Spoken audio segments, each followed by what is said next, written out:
Let's talk more about other factors that can displace people, such as natural disasters and the human cost.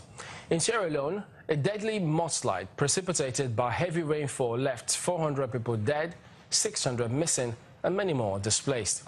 Brima Abdullahi Sheriff is the former president of the Human Rights Commission of Sierra Leone. He joins us from our studios in Abuja. Welcome to Africa 54. Thank you. Let's start with this. This is definitely one of Africa's worst natural disasters in recent years. But were there any warning signs about this? Oh, yes, there are lots of warning signs. This could have been averted because between 2012 and 2013, there was an international warning listing Sierra Leone as one of the countries in the world that has the potential of having very serious flooding. But then in 2015, Sierra Leone had flooding, and we lost about 10 people. But apart from that, there's been a lot of information. For instance, the Human Rights Commission of Sierra Leone between 2014 and 2015, under a State of Human Rights report looking at security of persons, engaged the Environmental Protection Agency, and we're very concerned about the fact that reports are saying that people are building illegal shacks in very dangerous hilltops areas, and that the potential is that these areas will suffer if there is heavy torrential rain. So yes, it could have been, so that was a warning. But rather unfortunately, we think that several factors are responsible as to why these things happen. Part of this could be weak governance systems and weak enforcement of regulations, and sometimes even corruption at the Ministry of Lands and Environment, which we think are very serious issues. We all know that the loss of life is a very serious human rights issue. One life lost is a life too much. So we're really very concerned that about 400 people have lost their lives, and we are even very concerned that there are about 600 people that are still missing. Well, President Ernest Koroma is asking for assistance to deal with the humanitarian crisis at hand. How much support will this require? It requires massive support, requires real massive support. We all know that Sierra Leone is a poor country. We suffered 10 years of brutal war with the destruction of our infrastructure and our economy. We are just coming out of a very devastating and deadly Ebola virus that saw the destruction of our systems and the loss of lives up to about 3,955. We're just trying to rebuild our economy. You recall that very recently we are just coming out of recession. So it's really very serious. Sierra Leone really needs a lot of supports. We have a very poor community.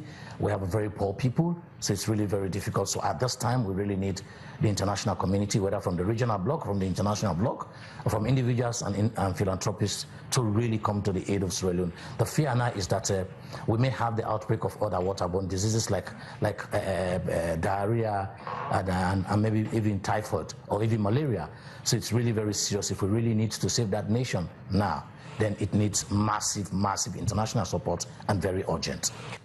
Well, experts will tell you the destruction was made worse by environmental damage, such as deforestation and other factors like poor infrastructure.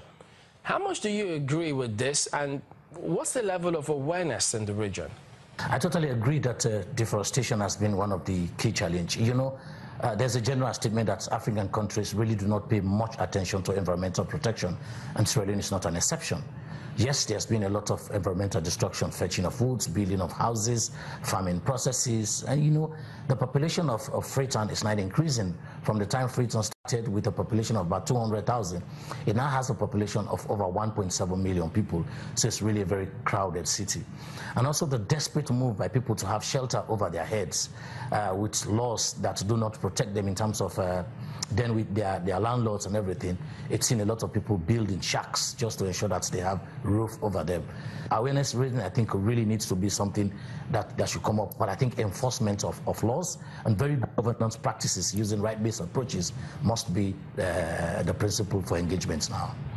All right, thank you for talking to us. Former President of the Human Rights Commission of Sierra Leone, Brima Abdullahi. Thank you very much. You're most welcome.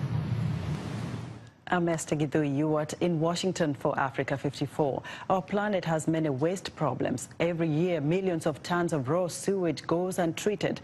But one enterprising startup in Kenya is turning some of that waste into fuel. Kevin Enoch explains.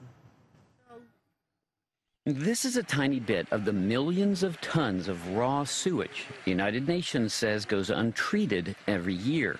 But here, at this Kenya startup, after being dried, carbonized, and mixed with sawdust and molasses, it's getting a new life. Carbonization basically is a process whereby you increase the carbon content of your materials. In this case, we are using the drum kiln. The sludge is fed. The drum has some holes at the bottom. These holes allows the oxygen to come in a controlled manner. That oxygen will only support combustion, but to a certain level so that it doesn't burn completely into ash. Little by little, what was human waste gets turned into fuel. It's not only cheaper, but also more environmentally friendly than charcoal. In this way, you are able to eliminate all the volatile matters, all the harmful gases, and it is at this point that you ensure that your sludge doesn't smell. It's safe for handling when you are carrying out the other processes, which is milling and briquette production. The finished briquettes burn better and cleaner than charcoal. The only challenge is convincing people that it's okay to use them.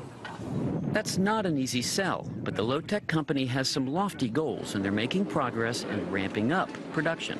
The output capacity of the carbonization machine, we are targeting at least 10 tons per day, which then will be processed in trout-shaped briquettes.